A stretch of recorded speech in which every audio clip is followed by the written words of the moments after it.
Welcome to On the Brink, a fresh lens to take you and your business to new heights. Hi, I'm Andi Simon, your host, and I am always thrilled to bring you great speakers so you can learn how to see, feel, and think in new ways and get off the brink.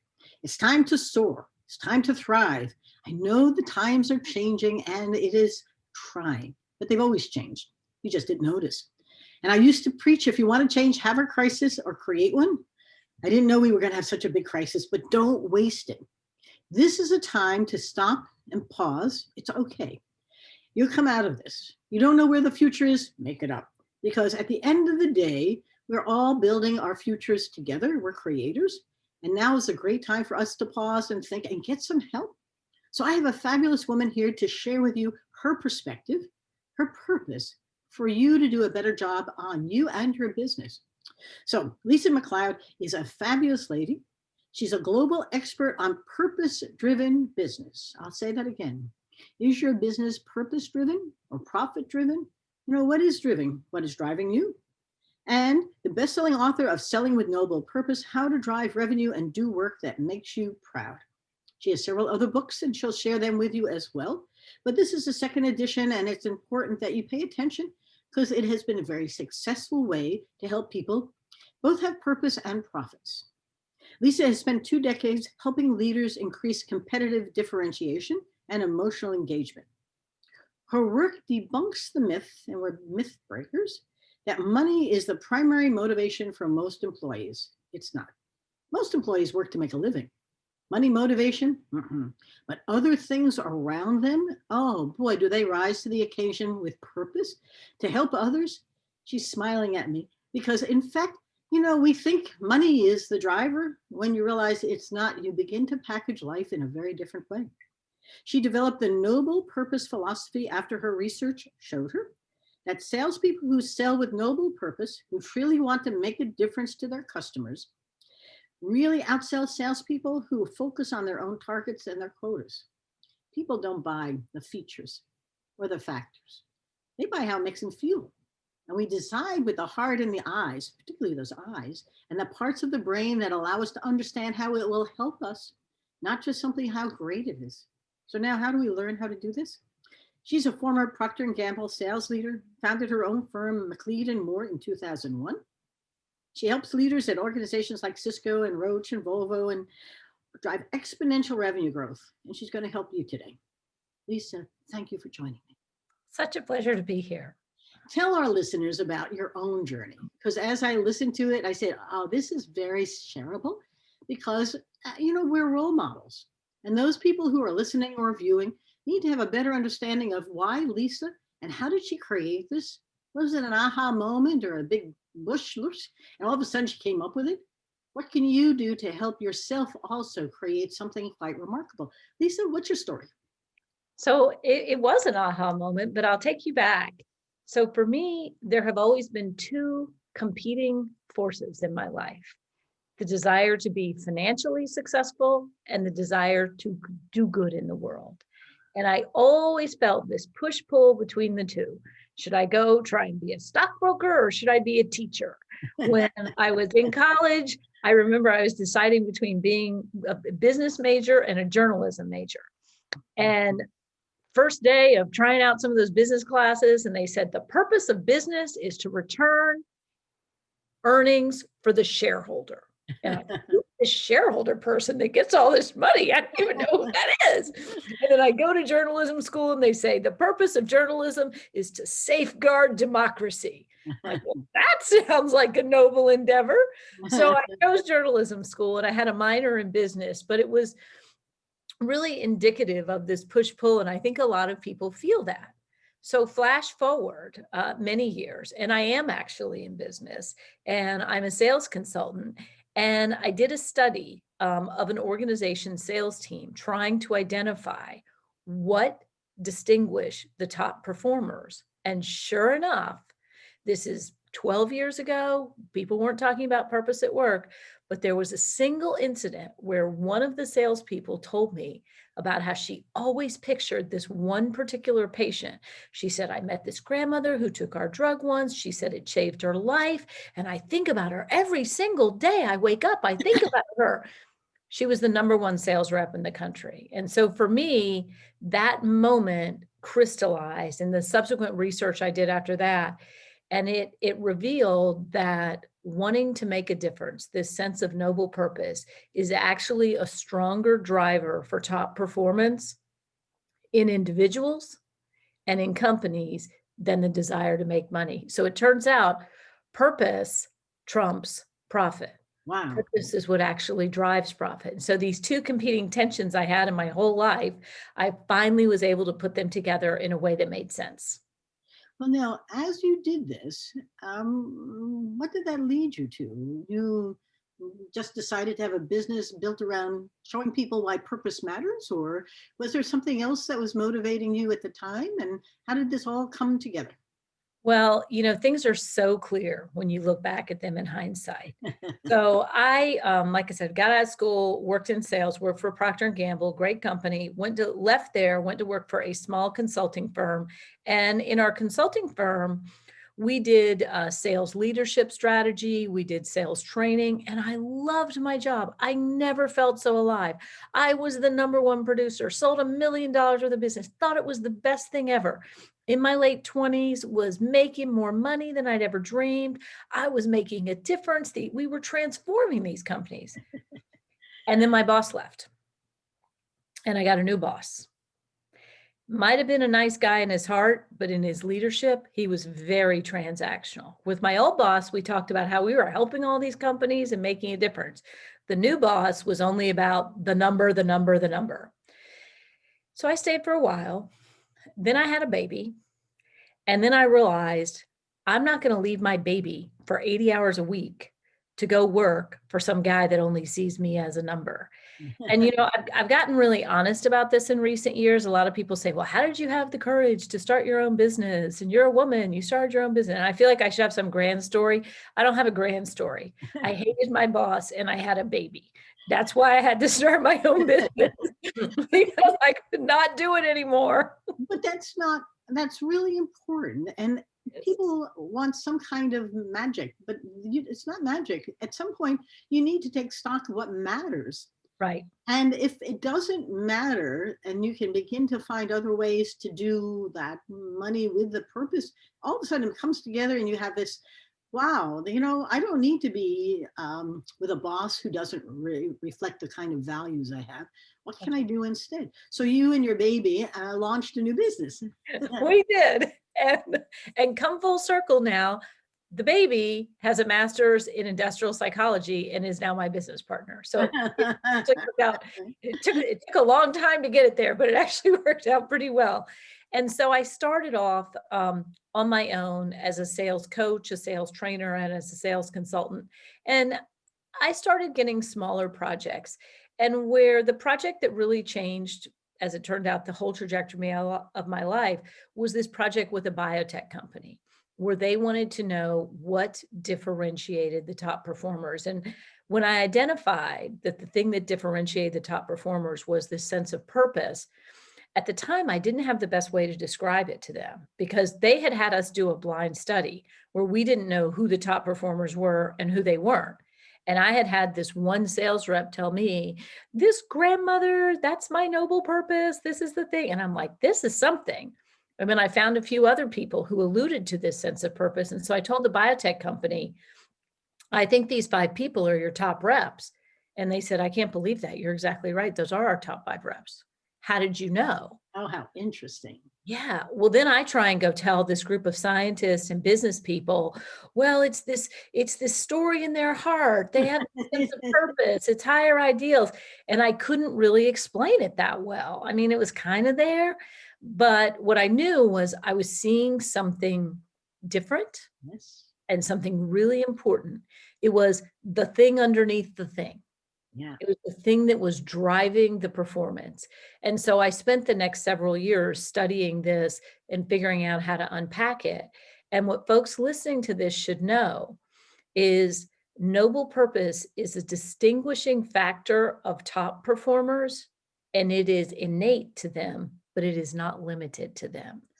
It can be taught to people in the middle of an organization, in the middle of the bell curve who are entrepreneurs. So if it's not innate to you, don't worry about it, because we've now learned in the ensuing 10 years how to teach people how to have it and make it the centerpiece of their business. Well, that's very hopeful, because since our job is to help people see things through a fresh lens, they may Right. be saying, well, that's them, but not me. So, but we also know people buy from people. I mean, we Mhm. think they're buying a product or a service or a solution, but they really are buying something that's attached to an individual who Mhm. doesn't really understand that it isn't separate from them. It's the essence of who they are. And so now what we're buying is trust and something that relates to what I need, who understands in some fashion. So I have a hunch you developed a whole program to help teach others how to have a noble purpose in their selling. And I bet it's also in their business. Share with us if you can. So we discovered this with a healthcare company, but I will tell you, it is not limited to the doctors and the nurses and the teachers and all the people we think of. We think of noble purpose. If you have a business and people are buying from you, you have a noble purpose. We have worked with a concrete company, a plumbing company, a travel company, a bank. Your noble purpose is found in the answer to 3 questions. How do you make a difference? How do you do it differently than your competition? And on your best day, Yes. what do you love about your job? When you start to answer those 3 questions, how do you make a difference? Like, truly think. And we were doing this at a bank, and they said, well, we provide financial services. And we say, and what does that do? That gives people peace of mind. And what does that do? Oh, then they can plan better for their future. Then they have better relationships. I mean, so we keep pushing, and then what, and then what, and then what. And we ended up where their purpose was, we fuel prosperity. And so if you're selling something, you have a noble purpose. And your job, whether you are an entrepreneur, whether you are a solo performer inside an organization, whether you are the CEO, especially if you're the CEO, your job is to identify, how do we make a difference to our customers? That's your noble purpose. And then you reorient your whole business to put that at the center and as the North Star. I suspect it's equally important to think about your employees in the same fashion. Mhm. Because I've run enough businesses to know that if you focus on um, how you can have a purpose for them and Mhm. understand their lives, they're not just cogs in a wheel. They are an essential, and I say the essence of that culture, as well as what they express out to your customers. And they can express it better if you're exhibiting it to them. They're experiential. And you can't make it up. You can't say, imagine it. You really need, if you're fueling prosperity, how does that help the employees as well as the people who you're serving? Am I right or am I pushing us? No, you're exactly right, because human beings have 2 fundamental needs once we get beyond food and shelter. We want belonging and significance. We want to be part of something bigger than ourselves. So I'm going to give you a real quick compare and contrast scenario. Imagine you are a business person and you are about to meet with a banker, and you've got 2 bankers from 2 competing banks that are going to meet with you. One banker talks to their boss before they go, and they're out here to try and win your business. And their boss says to them, our purpose here is to make money. We are trying to increase our share of wallet with each customer, and your job is to go close this customer. That customer has a $1.2 million net worth, and I don't want you to come back here with anything less than 7 figures worth of business. That's your job. You go close it. This person has a lot of money, and our purpose is to increase our market share. Go. Now imagine a second person who works for our customer, Atlantic Capital Bank. And you can see them. They're on the cover of American Banker last month. And they say, your purpose is to fuel prosperity.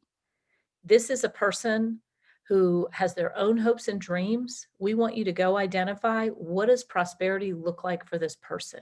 And how can we help them? What's important to them? Who are their family members? What are their business dreams? You find out what prosperity looks like for them and figure out how we can help them. And your job is to show them that we are the ones that understand what prosperity means to them, and we will be 100% behind fueling it. Go. Which banker would you rather do business with? Personally, Yeah, I don't think there's any choice. there's You no don't want the choice. guy selling you a service or product or whatever and not caring about you at all. And the other cares enormously. You want to help them. Enormously. And the sad thing is that first set of bankers, the boss and the banker, may actually care about you. They're Yes. probably not bad people, because you see, the default of business is always to default to the money and Yes. to default to the internal metrics. And it doesn't happen by design, it happens by default, because the metrics, the numbers, the market share, the number of accounts closed, those are front and center and they're quantitative. What we do when we work with companies is we have to make that sense of purpose as clear and present in the company as the sales quotas. And that's where you change the game. That bank I just mentioned to you, voted best place to work on the cover of American Banker, top 20 bank in the country, 40% increase in operating income. Wow. And it's because who doesn't want to be part of fueling prosperity? Yes, that's right. And so it's more than the statement. It is your whole business in the service of making a difference to customers. And when you do that, you're differentiated.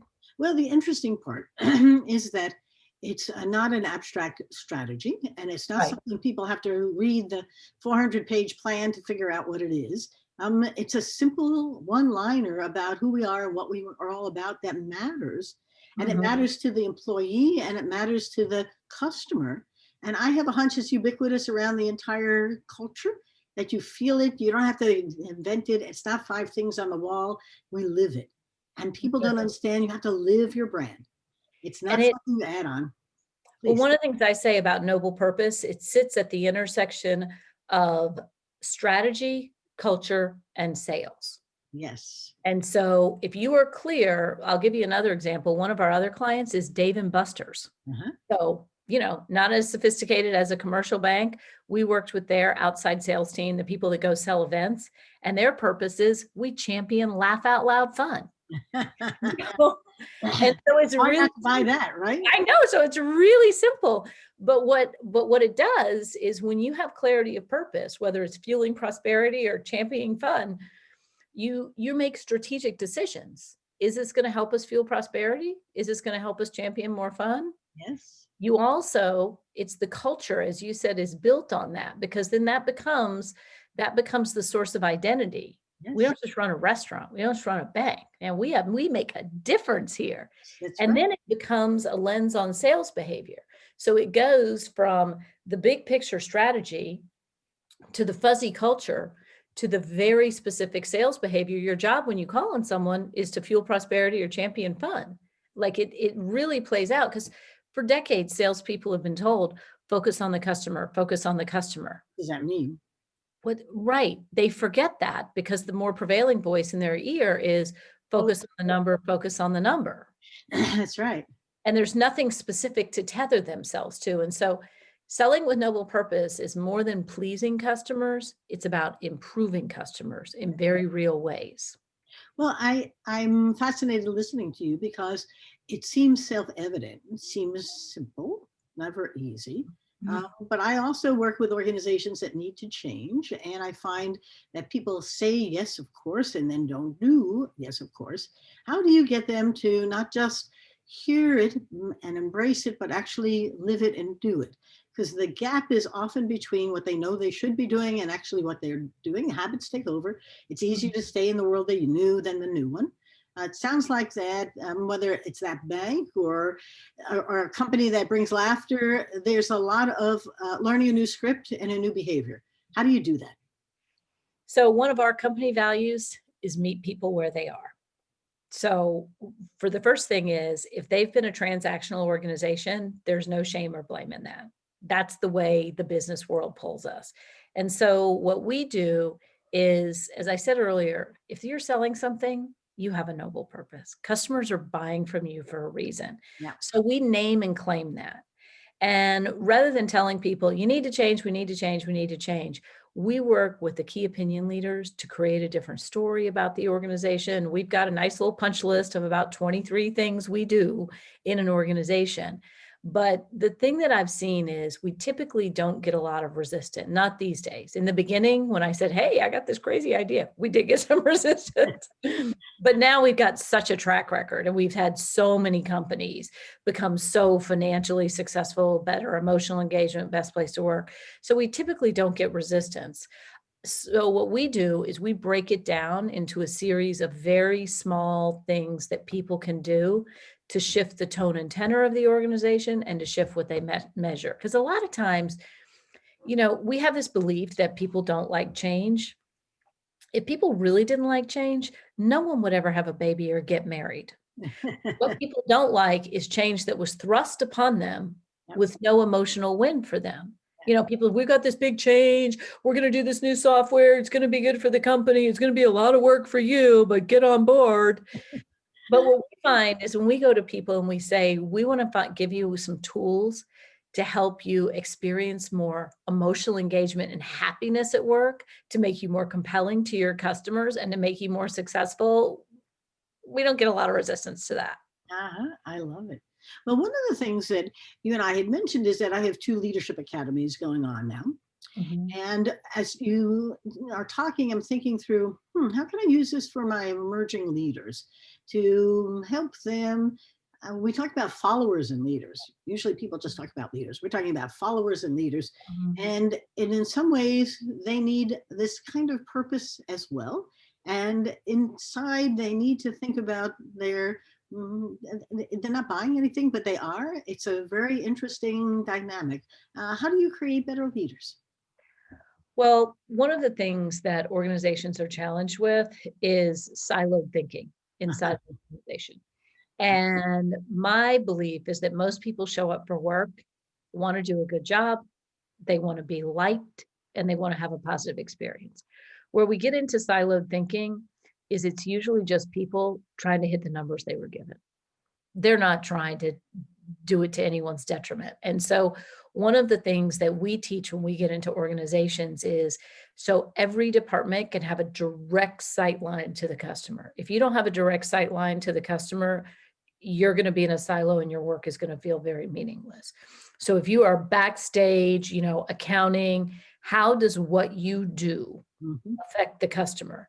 And one of the things that does for leaders is then that, accountant can come in and instead of saying, we need to do an overhaul of our audit system, blah, blah, blah, and everyone goes, oh God, shoot me now. They can say, one of the things that we've identified is that our invoices are taking too much time for customers to process. And dealing with our accounting department is perceived as a hassle by our customers, and we want to fix that. So here's how we're going to overhaul. Like literally just the language, because language is the tip of the spear. When leaders learn the language to frame what they're doing in the service of making a difference to someone else, all the data tells us they get so much more buy-in. Because if someone comes up and stands in front of the group and says, I want to do this, they're assuming it's just because you want to. But if you say, here's what's happening with our customers and here's how we can improve life for them, people will lean in, you'll be more compelling. I think this is as equally as important for nonprofits as it is for for-profits. Oh, yeah. Because they do have intuitively a sense of purpose, but not necessarily an approach to their organization operations that's purpose-driven. I was on too many not-for-profit boards not to realize that they were not very purposeful. Are you finding the same? It's shocking. One of the things we always say is our work with a client will take what is implicit in their company and make it absolutely explicit. And one of our clients is Blackbaud. They are a company that does software for the nonprofit space. And I spoke at a conference of theirs where they invited all the leaders from all the nonprofits that they serve to come. And it was really interesting because I expected them just to be on fire with purpose. But when I got to talking to a lot of them, I found that it was kind of this weary sort of, if you remember that ad from years ago, time to make the donuts, let's go. And they were doing amazing things like literally saving lives, teaching children how to read, helping people rehabilitate after prison, like really amazing things. But because they thought it was a parent, they almost never talked about it because it was implicit. And when we taught them how to make it explicit and how to talk about it in a way that would galvanize the hearts and minds of others and talk about the actual impact of a child learning to read, the impact on a family when someone comes out of prison and they can become a contributing member of society quickly, and to tell those stories. Oh my gosh, they raised so much more money. They had better employee retention. Yes. And it was just the simple act of pulling to the top what they were already doing. I have a couple of higher ed clients who could use you in that they are too focused on the credits, the cost, introducing new ERPs, and they forgot their whole purpose. Yeah. And it's fascinating to me as I'm thinking about it, because a lot of them are going to struggle because they have no purpose and they're just an expense. And it's a time for higher ed to realize what their implicit purpose is and make it explicit, and the rest will follow. Yeah. It absolutely will, because, one of the things that I liken it to is parenting. And I am a parent, as you know, I had to quit my job. But one of the things that I often thought about as a young parent was there's so much stuff to do, and you got to make the dinner and do the this and do the one, blah, blah, blah, blah, blah. The task list is endless, like so many jobs. And I thought about it and I thought, what if I frame this up as, I don't want to just be a good parent. That's like just trying to be a good company. What if I thought about the impact? And the impact is, I want to create future leaders. Yep. It changes everything when you say, this is the impact I want to have. And you can look at a company in the same way. I can look at it as a list of tasks. I got to do this. I got to do this. I can look at it as, I want to be a good company, and that's kind of implicit, and maybe I'll do an okay job. But if you put a stake in the ground and you say, this is the difference we are trying to make with our constituents in the world, your whole organization lines up. People ask me how long it takes to get results, and I always say 1 day and 1 year, that you will get immediate results when you put the stake in the ground. And then within about a year, the financial results will follow if you've got a good business model. This is very exciting to listen to you, particularly at these times.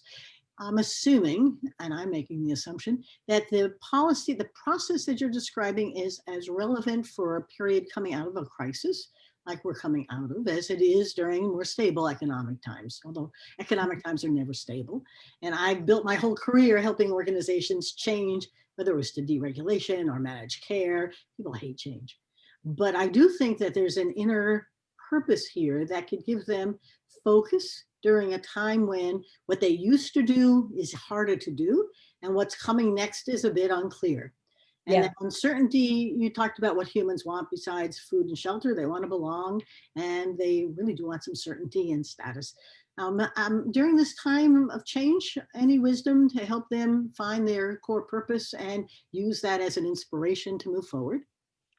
For sure, because if you have tethered yourself and your sense of what your organization is to a business model or to your ability to hit your financial targets, if you have tethered yourself to that, you're going to be in for a very difficult time, because your business model is likely going to change and your financials are likely going to go up and down during this time.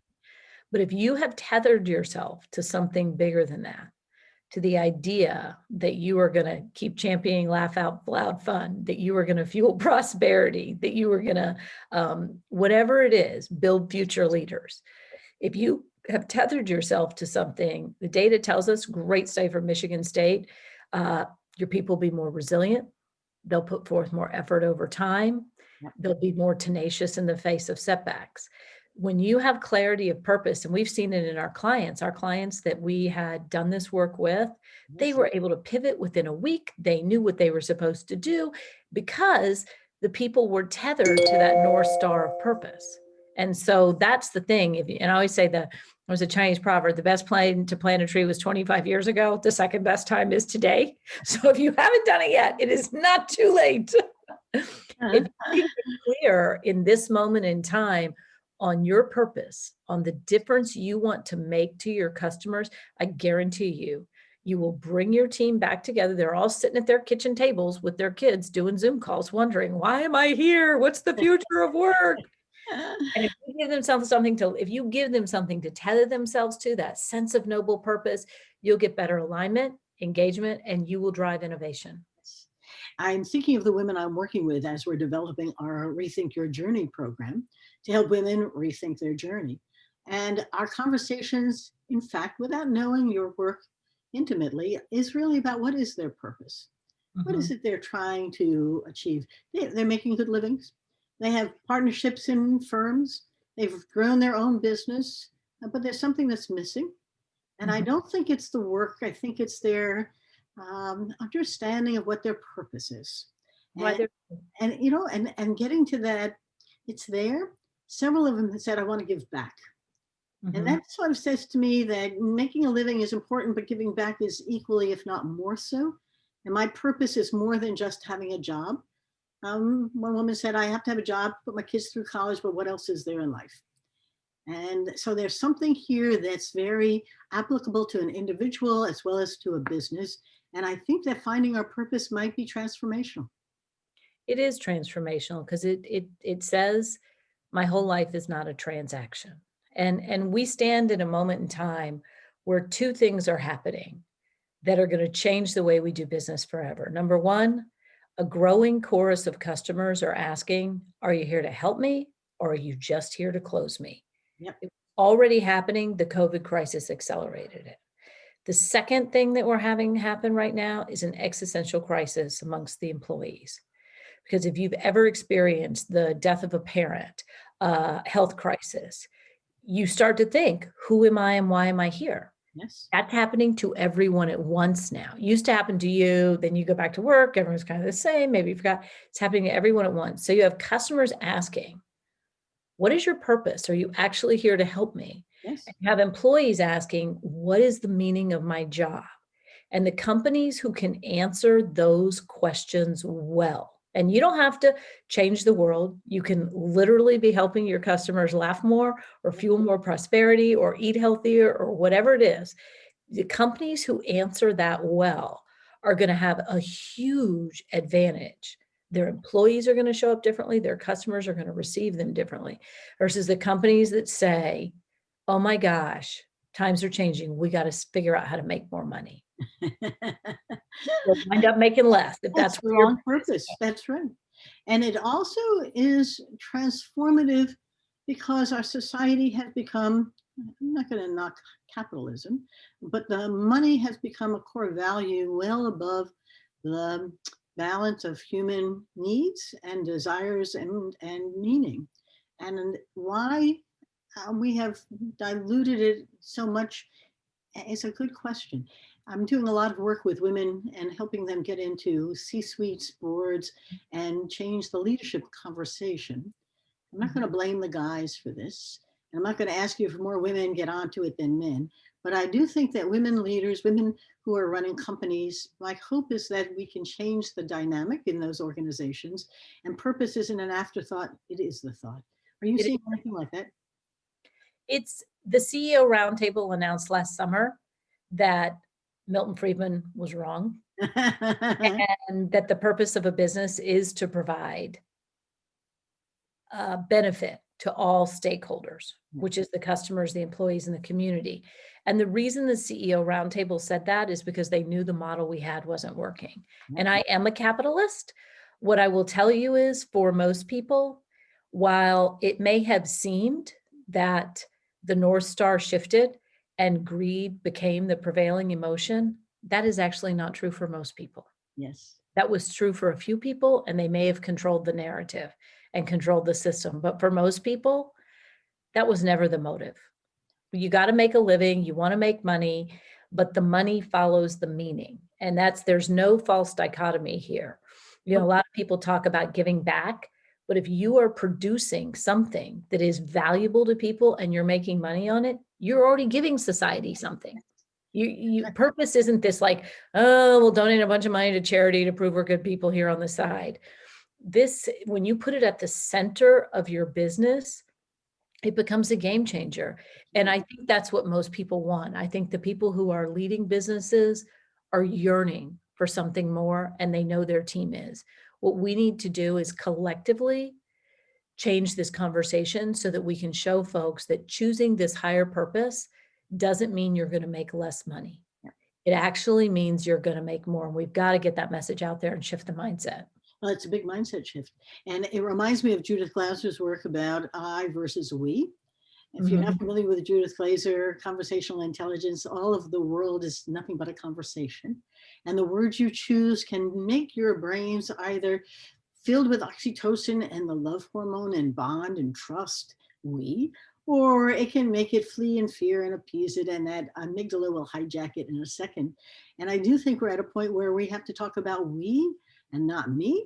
And it's not about what I need, it's about how do we build better for whom. And I do think the CEO Roundtable finally came up with the awakening that it's more than just even stockholders, it's the communities that we're in. And when they do it, it is really, it's transformative and it will lead the way forward in very exciting times. Lisa, this has been so terrific. We can keep talking. If they'd like to reach you and buy your book, how can we do that? You can Google Selling with Noble Purpose. You'll find my website. There I'll be. We've got a couple of videos on our website, on the homepage of our website, where you can listen to 3 very different CEOs talk about what happened when they implemented, what happened to their teams, their position in the market, their financial results. And then the other thing you can do is follow me on LinkedIn. I do a LinkedIn Live every Friday. I'm about to do it today. And I also do a Work on Purpose newsletter, so you can get that. Love it, love it, love it. Well, for all of you great listeners who come, thank you. And thank you, Lisa, for joining us today. This has been really terrific. I feel like I've inspired my own purpose, asking myself, I'm a corporate anthropologist that helps companies change. Well, is that sufficient? Perhaps there's another piece to help you love change. Maybe begin to adapt to fast changing times.